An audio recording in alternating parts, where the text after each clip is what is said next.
Hello everyone, welcome back to my YouTube channel. और आज की वीडियो में हम पढ़ेंगे इंग्लिश ग्रामर का ये टॉपिक प्रोनाउन। ठीक है, आज की ये मेरे टारगेट्स हैं और ये मैंने पढ़ना है आज, तो इसको मैं पढ़ूंगा भी और वीडियोस भी बनाऊंगा इन सबको लेके। तो बुक से पढ़ते हैं। सबसे पहले प्रोनाउन। प्रोनाउन आपको पता है कि जो मतलब pronoun is one of a class of words that serve to replace a noun or noun phrase that had already been or is about to be mention in the sentence or context. तो pronoun आपको पता है कि मतलब अगर हम कोई भी ऐसे या फिर कुछ लिख रहे हैं तो आप उसमें हर जगह आप उसका नाम नहीं लिखोगे। आप वहाँ पे हिम यूज़ कर सकते हो, ही यूज़ करोगे। अगर आप सपोज़ किसी लीडर के बारे में लिख रहे हो या टीचर के बारे में लिख रहे हो ऐसे, या फ्रेंड माय बेस्ट फ्रेंड लिख रहे हो, तो आप हर जगह उसका नाम थोड़ी लिखोगे। आप लाइन की स्टार्टिंग में ही लिखोगे। और आप जब आपका यहाँ पे ये आता है, फर्स्ट पर्सन आ सकता है, सेकंड पर्सन आ सकता है, थर्ड पर्सन आ सकता है, तो उसके बारे में हम पढ़ेंगे। सबसे पहले आपको ये टॉपिक ये आपको पता होना चाहिए। ठीक है, ये सबसे पहले फर्स्ट पर्सन, सेकंड पर्सन और थर्ड पर्सन आपको पता है कि फर्स्ट पर्सन अगर सपोज़ कोई इंसान मतलब खुद बोल रहा है, जो इंसान बोल रहा है अकेले बोल रहा है, मतलब जैसे अभी मैं अकेले बोल रहा हूँ, तो वो क्या हुआ, फर्स्ट पर्सन। सेकंड पर्सन किसी से बात कर रहा है, जब दो लोग बात कर रहे हैं वो क्या है, सेकंड पर्सन, यू। ठीक है, आई वी में फर्स्ट पर्सन है, यू क्या है, सेकंड पर्सन है। थर्ड पर्सन क्या होगा, कोई सपोज़ कोई आ रहा है तो हम वो उसके बारे में बात कर रहे हैं, या फिर कोई गया, या फिर जो बंदा एब्सेंट है इस जगह पे, तो उसको हम क्या बोलेंगे, ही शी इट, थर्ड पर्सन। अब इसमें सब्जेक्टिव और ऑब्जेक्टिव, तो ये समझना बहुत ज़रूरी है क्योंकि मेरी पूरी वीडियो में subjective, objective, possessive adjective, possessive pronoun, इन सब चीज़ों के बारे में पूरी वीडियो में मैंने बोला हुआ है, तो ये समझना बहुत ज़रूरी है। सब्जेक्टिव होता है जहाँ पे स्टार्टिंग के लाइन में जो चीज़ लगी होगी, जैसे आई, वही, ये हमेशा स्टार्टिंग में लगे होते हैं। ठीक है, और माई, मी, अस, ये लाइन के एंडिंग में लगे हुए होते हैं, जहाँ पे सेंटेंस ख़त्म हो रहा होता है उसके एंडिंग में लगते हैं ये। यू स्टार्टिंग में भी लग सकता है, लास्ट में भी लग सकता है। और ही शी इट हमेशा स्टार्टिंग में लगते हैं। हर और हिम इट ये क्या है, ऑब्जेक्टिव है। उसके बाद दे, दैम, यहाँ पे पोजेसिव केस है। पोजेसिव केस में क्या होगा कि पोजेसिव केस दो तरह के होते हैं, एक होता है पोजेसिव एडजेक्टिव, एक होता है पोजेसिव प्रोनाउन। तो ये जो फर्स्ट वाले हैं ना, जैसे कि माई, आवर, योर, हर, यहाँ पे क्या होता है कि यहाँ पे जैसे कि माई कॉलेज, ठीक है, लिखते हो आप, तो यहाँ पे आपको नाउन बताना पड़ेगा। ठीक है, मतलब माई के आगे एक आपको वर्ड बोलना पड़ेगा। लेकिन दिस बुक इज़ माइन, ख़त्म हो गया ना सेंटेंस, तो माइन में क्या होता है, यहाँ पे ख़त्म हो गया होता है लाइन, मतलब उसके आगे आपको वर्ड नाउन की ज़रूरत नहीं पड़ती है। जैसे कि अम, जैसे यहाँ पे भी मैंने एग्जांपल्स दी हुई हैं, जैसे your car is a new car. ठीक है, तो यहाँ पे योर्स का मतलब है योर कार। ठीक है, यहाँ पे एस जहाँ पे लग रहा है इसका मतलब है your car. Save your time and mine, तो यहाँ पे माइन का मतलब है माई टाइम। ठीक है, तो अब यहाँ पे इम्पोर्टेंट रूल्स पढ़ते हैं। सबसे पहले है personal pronoun. Personal pronoun, a pronoun should clear refer the noun it stand for when it is not obvious to which a person refer. The sentence should be corrected. This can be done either by repeating the noun, मतलब इसमें क्या होगा, या तो noun repeat होएगा या फिर rewrite करेंगे हम सेंटेंस को टू मेक इट क्लियर। जैसे एग्जाम्पल दी हुई है, my friend was there with his friend.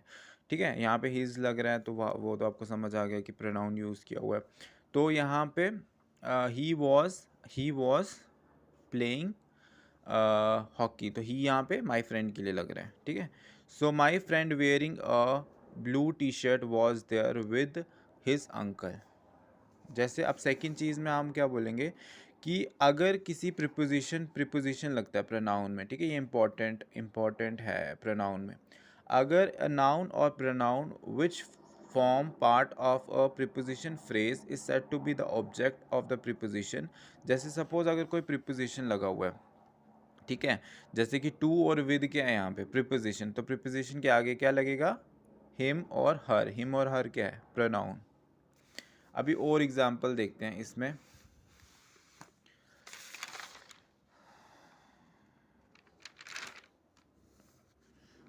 जैसे कि ये, जैसे कि like, let, like, between, but, excepted, all, ये क्या है, प्रीपोजिशंस है। जैसे let I do this work, तो आई नहीं लगेगा, ठीक है, लेट के साथ कभी भी आई नहीं लगेगा, क्योंकि यहाँ पे जो भी लेट के साथ लगेगा वो हमेशा ऑब्जेक्टिव होना चाहिए, ठीक है। ऑब्जेक्टिव मतलब जो ये जैसे कि आई का ऑब्जेक्टिव क्या होएगा, मी, तो ये सब्जेक्टिव आई, वी, यू, ये नहीं लगने चाहिए, सब्जेक्टिव ऑब्जेक्टिव वाले लगने चाहिए। जैसे कि ये सेंटेंस गलत हो गया, let I do this work, ठीक है, ये रॉन्ग हो गया। तो उसके बाद let me do this work, ये इसका करेक्ट है। All present but him was absent, ये भी करेक्ट है, क्योंकि यहाँ पे सब्जेक्टिव ऑब्जेक्टिव लगा हुआ है। तो जब भी सेंटेंस किसी भी इसके साथ प्रीपोजिशन के साथ ऑब्जेक्टिव लगा होगा तो करेक्ट होएगा, सब्जेक्टिव होगा तो मतलब वो एरर है, ठीक है। There is no problem between she and I, तो शी एंड आई क्या है, सब्जेक्टिव है, तो सब्जेक्टिव नहीं लगता है, क्या लगता है, हर एंड मी, जो कि क्या है, ऑब्जेक्टिव है। Everybody but his was present for the meeting, तो हिज यहाँ पे नहीं लगना था, यहाँ पे लगना था हिम। ही लाफ एट आई, तो ही लाफ एट आई नहीं आएगा, ही लाफ एट मी आएगा, तो यहाँ पे मी, हर, हिज, ये क्या है, सब्जेक्टिव। तो हमेशा इस पूरे रूल में हमने ये समझा कि यहाँ पे प्रीपोजिशन लगा होगा, वहाँ पे सब्जेक्टिव वाली चीज़ें नहीं लगती हैं, वहाँ पे ऑब्जेक्टिव वाली चीज़ें लगती हैं, ठीक है। अब सेकंड चीज़ में क्या है, अगर अगर कंपैरिजन हुआ, ठीक है, अब कंपैरिजन जब भी होएगा तो वो सब्जेक्टिव और सब्जेक्टिव में होएगा, सब्जेक्टिव और ऑब्जेक्टिव में नहीं होगा, ठीक है। जैसे कि अगर कोई सेम प्रोफेशन में है तब कंपैरिजन होता है, ऐसा नहीं कि अगर कोई MS धोनी जो इतना बड़ा क्रिकेटर है और आप गली के बच्चों के साथ उसको कंपेयर करोगे, नहीं ना, वो नहीं होता ना। या फिर मुकेश अंबानी को आप किसी गरीब आदमी के साथ कंपेयर करोगे, तो कंपैरिजन दो प्रोफेशन या फिर दो सेम बंदों में होगा। जैसे he is taller than me, तो यहाँ पे आएगा आई, तो ये सब्जेक्टिव के साथ, क्योंकि ही भी सब्जेक्टिव है, आई भी सब्जेक्टिव है। The road of Delhi was better than Kanpur, तो यहाँ पे रोड जो है दिल्ली का, वो कानपुर किसी आप सिटी या स्टेट के साथ कंपैरिजन नहीं कर सकते हो। आपको अगर रोड की बात कर रहे हो आप, तो दूसरी जगह का भी रोड की बात होनी चाहिए, तो इसका करेक्ट होगा the road of Delhi was better than the road of Kanpur, ऐसे होगा। The climate of the climate of Jaipur is hotter then Delhi, तो यहाँ पे अगर आप क्लाइमेट की बात कर रहे हो तो यहाँ इसकी भी क्लाइमेट आएगा, इधर भी आएगा द क्लाइमेट ऑफ जयपुर, या फिर क्लाइमेट ऑफ दिल्ली भी आएगा। The area of Delhi is better than the area of Kanpur, तो यहाँ पे इन दोनों का कंपैरिजन हो रहा है, तो एरिया दोनों का आएगा, the area of Delhi is better than the area of Kanpur.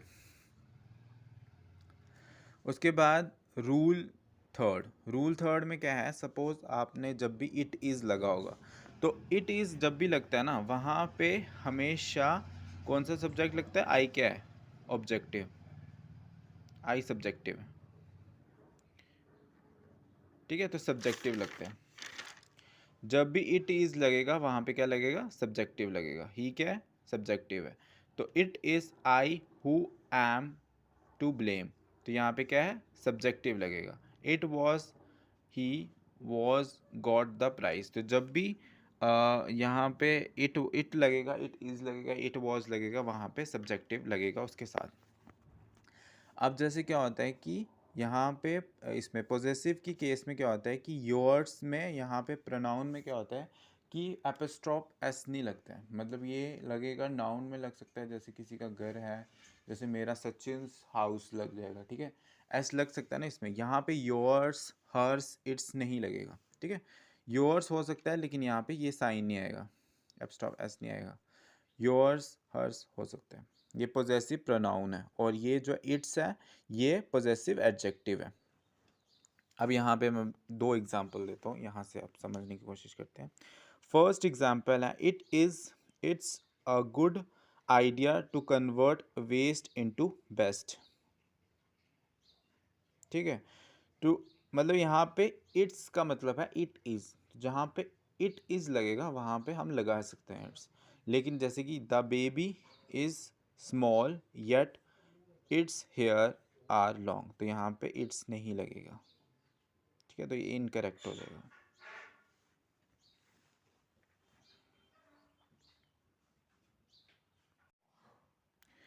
Fifth rule ये कहता है कि अगर सपोज कोई वर्ब के साथ आईएनजी लग रहा है, जैसे कि वर्ब के साथ आईएनजी लग रहा है, जैसे I don't like him shouting या फिर I don't like his shouting, तो यहाँ पे कौन सा करेक्ट है? इसमें फर्स्ट वाला इनकरेक्ट है, सेकंड वाला करेक्ट है।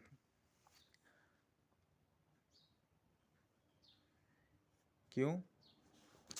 क्योंकि इसमें ये वाला लगेंगे, ये ऑब्जेक्टिव वाली टर्म्स लगते हैं इसमें, मतलब यहाँ पे हिज लगेगा और यहाँ पे I am glad about you नहीं आएगा, योर आएगा, योर होम। तो ये जैसे ये वर्ड है apply, adept, pride, enjoy, introduced, इन सारे वर्ड्स में क्या लगेगा? He enjoyed the party. यहाँ पे क्या होगा? यहाँ पे रिफ्लेक्सिव प्रोनाउन पता है आपको? रिफ्लेक्सिव प्रोनाउन मतलब बहुत सारे बच्चे क्या करते हैं कि मतलब यहाँ पे ऑब्जेक्ट, जैसे कि ये क्या है, ही इंजॉय, तो यहाँ पे हिम नहीं लगेगा। ठीक है, यहाँ पे ही इंजॉय, ये जो वर्ड्स है ना, इनमें क्या लगेगा? रिफ्लेक्सिव प्रोनाउन लगेगा। तो अब ये जो सेंटेंस है ही इंजॉय द पार्टी ऑब्जेक्ट, तो ये ठीक सेंटेंस है, तो यहाँ पे हिम या हिमसेल्फ लगाने की ज़रूरत नहीं है। रिफ्लेक्सिव में क्या लगेगा? हिमसेल्फ, देमसेल्फ, हर सेल्फ, ये सारे वर्ड्स लगते हैं। तो ही इंजॉय एट द पार्टी, ये गलत है क्योंकि यहाँ पे ऑब्जेक्टिव लगना है। अगर सेंटेंस के बीच में लग रहा है, अगर फर्स्ट टाइम लग रहा है, मतलब अगर स्टार्टिंग में लग रहा है तो करेक्ट है। अगर बीच में लगेगा तो वहाँ पे he enjoy at the party नहीं आएगा, he enjoyed himself at the party, तो वहाँ पे ऑब्जेक्टिव लगेगा।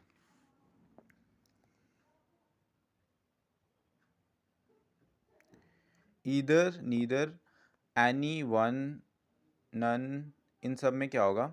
इसमें जैसे कि इधर आपको पता है कि दो चीज़ों में कंपैरिजन होता है, या तो ये वाला या तो ये वाला। तो इधर दिस पेन और पेंसिल, ठीक है, तो यहाँ पे कंपैरिजन दो चीज़ों में होगा। अगर 10 चीज़ों में या 20 चीज़ों में या 5 चीज़ों में होगा तो वहाँ पे ईदर नहीं लगता है। जैसे कि ईदर ऑफ 10 मेंबर नहीं लगेगा, ईदर ऑफ 2 मेंबर लगेगा। और नीदर का भी वैसे ही है कि दो चीज़ों का कंपैरिजन होएगा तो वहाँ पे नीदर लगेगा। एनी, वन, नन, इन सब चीज़ों में क्या होगा? जैसे कि ईच में क्या होगा? ईच में क्या, जैसे सेंटेंस दिया हुआ the two brothers are was fighting with each other, तो मतलब इसमें दो लोग में अगर दो लोगों की बात होगी तो ईच लगेगा। एंड वन अनदर हो गया अगर ज़्यादा लोग फाइट करें, जैसे यहाँ पे एग्जांपल दी है all the wrestler were fighting with one another, तो यहाँ पे अगर ज़्यादा लोग दिया गया होगा तो वन अनदर लगेगा। अब नेक्स्ट टॉपिक में हु और हुम। हु और हुम में पढ़ते हैं इसको। Who is used as the subject of the verb, तो हु जो है वो सब्जेक्ट की तरह यूज़ करेगा, whom is use as the object. तो आपको सब्जेक्टिव और ऑब्जेक्टिव समझ मैंने पहले ही बता दिया था। Object of the preposition and who is used as an adjective denoting preposition. जैसे सपोज इन्होंने एग्जांपल दिया है the child who secure the highest marks will receive a trophy, तो यहाँ पे हु कहाँ पे लग रहा है? सब्जेक्टिव वाले के साथ लगेगा। The my brother who is running who was learning Russian wants to travel to Kazakhstan. ठीक है, तो हु वाला कहाँ पे लगता है? जहाँ पे सब्जेक्टिव लगा होगा। हुम वाला कहाँ पे लगेगा? जहाँ पे ऑब्जेक्टिव ऑब्जेक्टिव वाला है, या फिर इन्होंने लिखा वी विजिट, जहाँ पे visited and not defining relative clause. Whom we will meet tomorrow, जैसे कि the girl whom he we visited his, तो होम यहाँ पे विजिटेड वाली चीज़ों के साथ लग सकता है, या फिर अगर किसी से next time we will meet tomorrow जो फ्यूचर में होगा तो वहाँ पे लग सकता है। होम हैज़ द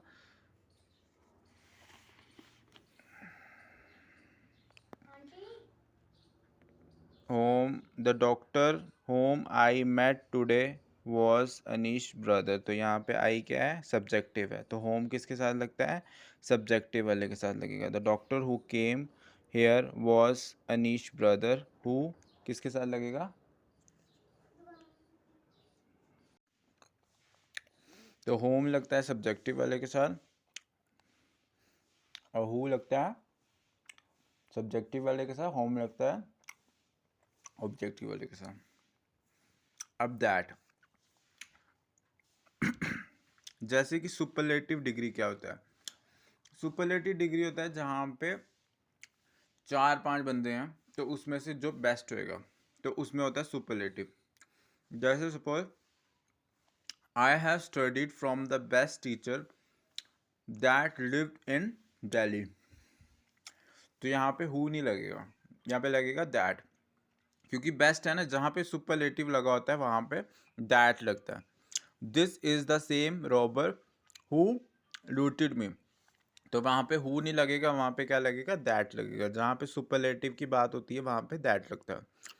अब यहाँ पे सुपरलेटिव के ये इन्होंने दिए हुए हैं cases, I, we, you, he, she, it, they, तो यहाँ पे पोजेसिव एडजेक्टिव क्या आएगा, मी और your, his, her, its, their, और इसका पोजेसिव प्रोनाउन क्या आएगा, माइन और योर, हिज, हर, देयर।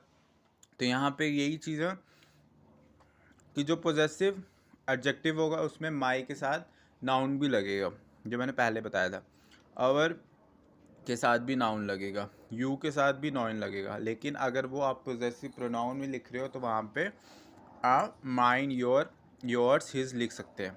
जैसे एग्जांपल दिए, your is a new car, तो योर्स कार भी हम लिख सकते हैं, yours is a new car, तो योर्स के यहाँ पे मतलब है योर्स कार।